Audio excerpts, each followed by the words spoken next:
tapering.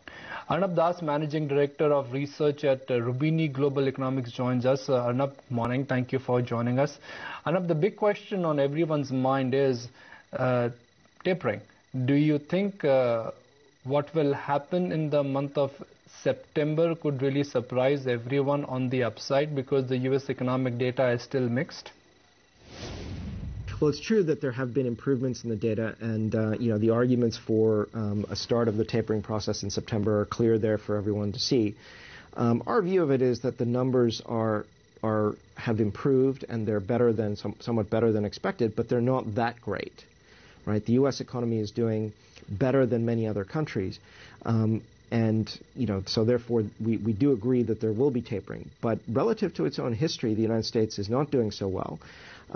Although the unemployment numbers are improving, the fully measured, what we call the U6 measure of unemployment is still stratospheric. There is a housing recovery, but it's subject to risks still because the interest rate term structure is changing. And that means that with the 10-year bond yield under some upward pressure, mortgage rates are rising, which will slow down the housing recovery. And so, like I say, things are better than they have been. They're better than in many other rich countries. But the U.S. growth rate is still well below potential, and there's still a meaningful danger that a reduction in the pace of easing too soon, pricing in a stop in the easing process and an eventual tightening in monetary policy, all of those things are already contributing to tighten financial conditions around the world and even in the United States. Arnab, hi, morning. So do you believe that if tapering happens, it could affect the pace of global economic recovery? I think it's already doing that, right? The case of India that we're talking about, and many other emerging market countries, just the talk of tapering has contributed to a major tightening in financial conditions. And even before it became clear that tapering was on the horizon, emerging market equities were starting to sell off relative to the developed world as it became clear that the growth differential was narrowing between EM and DM. That process has been accelerated by the earlier than expected onslaught of at least the tapering talk. So the tightening in financial conditions clearly is having an effect on other countries. The U.S., of course, will consider this, but only as the indirect knock-on effects of weakening demand growth in the rest of the world affects U.S. performance. After all, the Fed's mandate is a complex enough mandate, a dual mandate, but it's a dual mandate for the United States, not for the world economy as a whole. Arnab, so with the U.S. economy showing signs of recovery, do you expect outflows from emerging markets will continue, and fund managers, they will continue to pull liquidity out from emerging markets?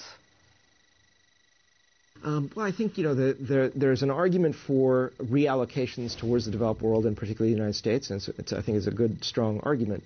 What I would say is that the argument for withdrawal at this stage from emerging markets is somewhat more nuanced and complicated. There's likely to be more short-term pressure, but you already have valuations in a number of countries and across asset classes that are, relative to the developed world now, becoming quite appealing. Right? You have valuation discounts in emerging equities, which are reminiscent of those around the time of the global financial crisis.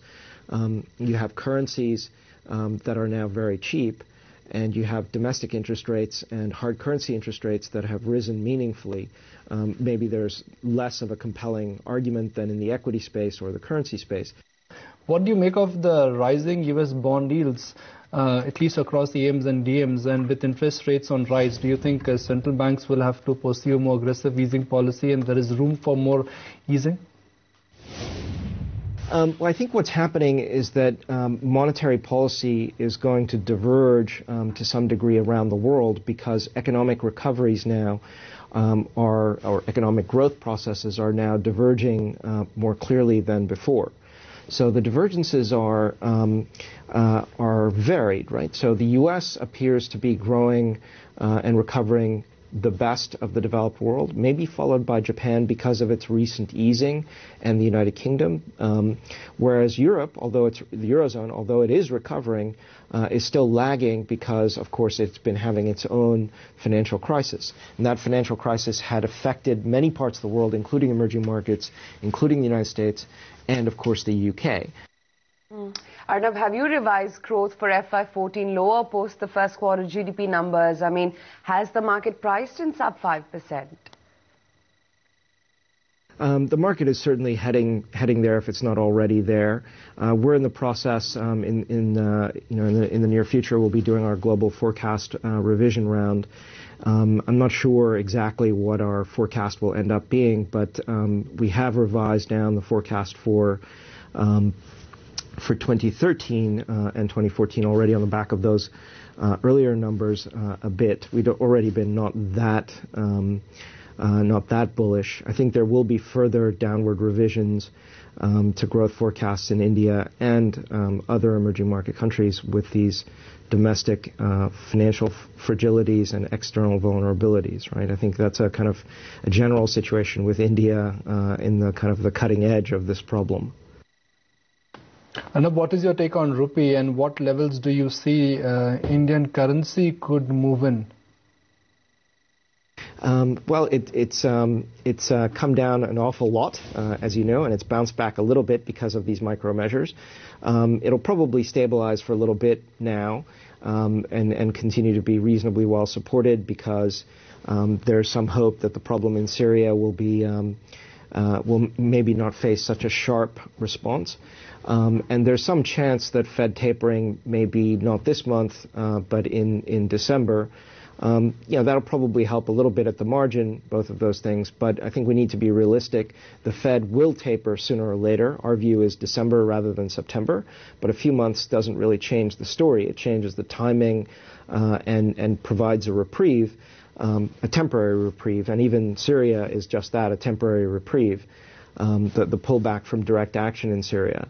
All of these things probably imply that, like I say, that the rupee will be okay for a little bit. It's come down substantially. There may be some more to go. We think there is. Probably the biggest part of the move has already happened. What I would say, though, the more important thing is that there's unlikely to be a major rebound in the rupee anytime soon because the flows are not going to come back until the picture in India and the picture in the world are clearer, and in particular the picture in India not only needs to get clearer, it needs to get better. So how do you see the risk of a potential downgrade on India? I mean, how will it impact market sentiment? I think the risk of a downgrade is there and may well materialize in due course. But really, I think it's not. It's more symbolic than anything else, right? There's hardly any sovereign foreign currency debt to speak of anymore. The real issue is corporate and public sector entity hard currency and local currency debt owed to foreigners, as well as lots of local currency or domestic debt. That many companies owe that they're going to have a hard time rolling over and maybe quite a hard time repaying.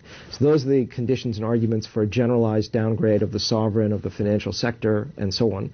But I think most people in the markets in the rest of the world are well aware of these challenges and vulnerabilities already. And so I think to a certain extent the downgrade has already been, quote-unquote, priced in before it's even happened.